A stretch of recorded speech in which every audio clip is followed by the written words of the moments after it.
Konnichiwa, Japan fans. Today's show, we're going to talk about attitudes to the buyer.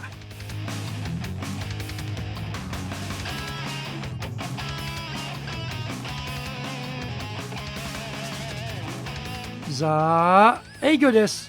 それでは行きましょう. So let's get going. This is the 7th year of the Sales Japan Series podcast, broadcasting around the world from the Beverly Hills of Japan, Minato-ku here in downtown Tokyo. It is chic central. I'm your host, Dr. Greg Story, Dale Carnegie Tokyo franchise owner, the president of Dale Carnegie Tokyo Training, and the 3-time best-selling author of Japan Sales Mastery, which is Zaegyo in Japanese, Japan Business Mastery, and Japan Presentations Mastery. Plus, Stop Wasting Money on Training in Japanese, Training de Okane o Mura ni suru no wa yamemashou, and all are available on Amazon. In this podcast, I want to help you to survive and, even better, thrive in business. 1. Sell more and do it more easily. 2. Exceed your targets. In fact, blow up your targets. 3. Make some serious money. Don't forget to subscribe and share this podcast with your family, friends, and colleagues. We are not being sponsored by Libsyn, but we value your privacy, which is why we have our podcast hosted by Libsyn. Unlike many other hosting organizations, Libsyn have a strict policy that does not allow access to your private information by anyone. Here is our daily podcast lineup on Apple Podcasts. Mondays, the Cutting Edge Japan Business Show podcast. Tuesday, the Presentations Japan series, and every second Tuesday, the Business Tatsujin no Oshie Show.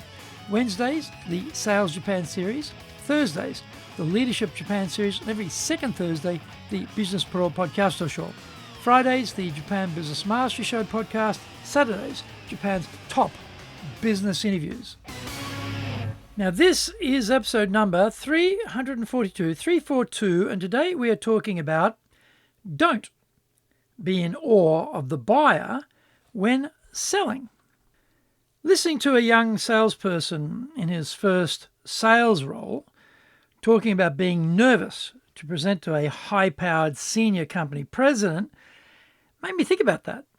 As we all get older, we forget about our younger age and stage evolutions in business. Somehow, we imagine that in those days, we were exactly as we are now.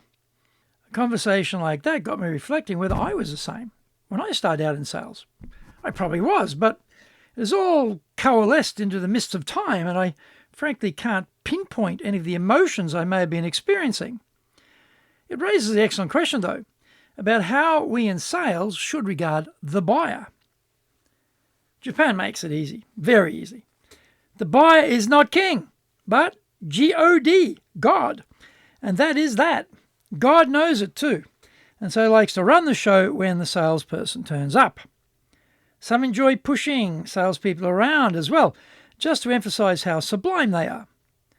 None of this is likely to end in a sale, so why put yourself through this nonsense?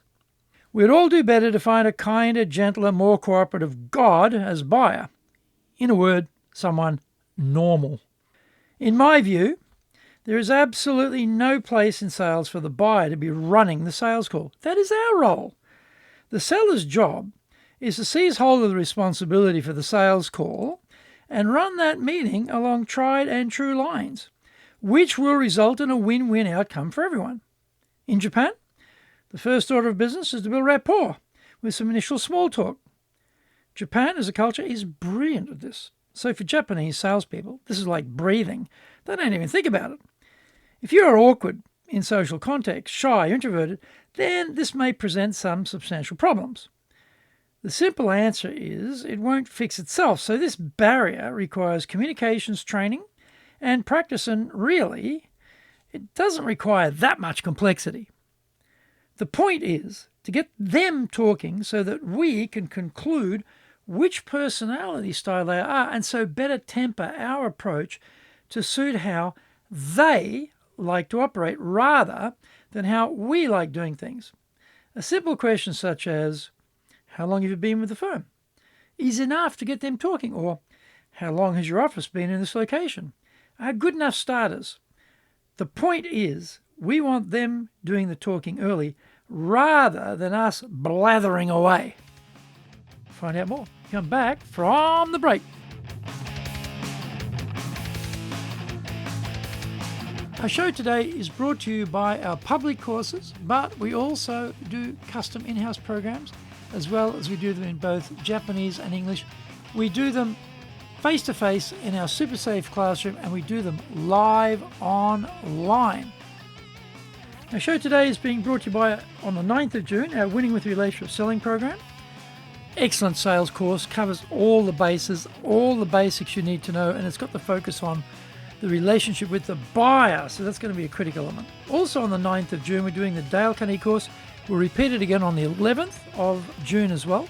This is really going to work on your communication skill, people skills, leadership skills, stress management skills, and also change in the mindset, how to come out of your comfort zone and drive your career and business forward. On the 15th of June, we're doing a high-impact presentations course, 2 days, 2 instructors, everything videoed, wall-to-wall, massive one-on-one feedback, excellent program.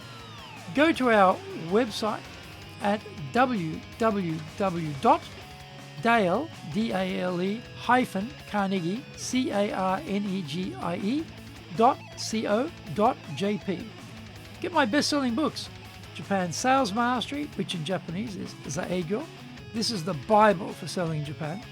Japan Business Mastery, Japan Presentations Mastery, plus Stop Wasting Money on Training, which in Japanese is Training de Okane o Muru ni Sunu wa Yamimashou, and all are available on Amazon. If you like learning by watching videos, we have nearly 2,000 there for you at Tokyo, Japan, Dale Carnegie TV on YouTube. We release 3 TV shows every week on YouTube. The Cutting Edge Japan Business Show, that's the premier business show on Japan every Monday, Tokyo time.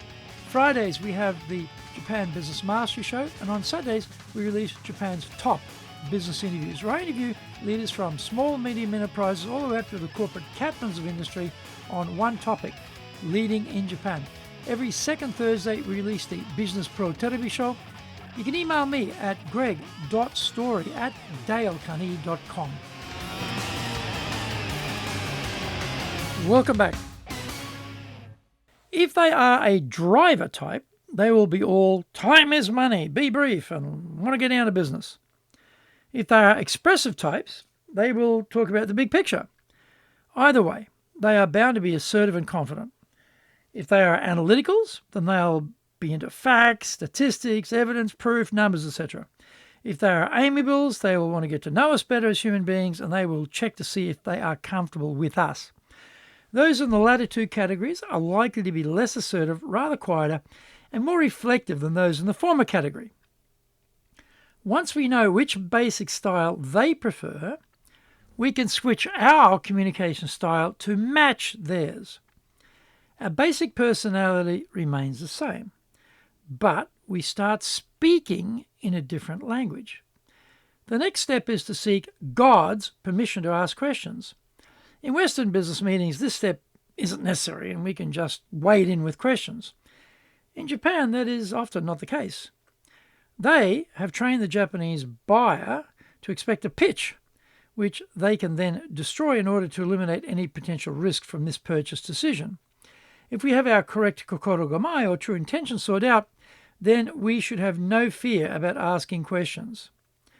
We always have in the forefront of our mind that we are not after a sale. The reorder is the goal, so the leaping off point is totally different.